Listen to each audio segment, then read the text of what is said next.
Cold morning, key in the ignition, but the car won't start. It's a common scenario, but why does it happen? Top reasons coming up. 1. A dead battery.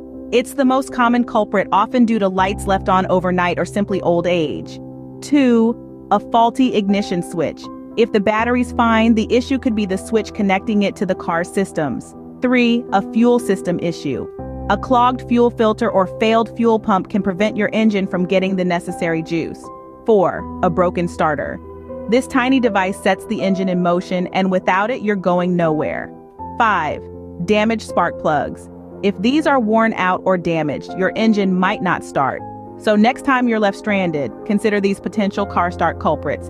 And remember, regular maintenance is key to avoiding these issues. Until next time, drive safe.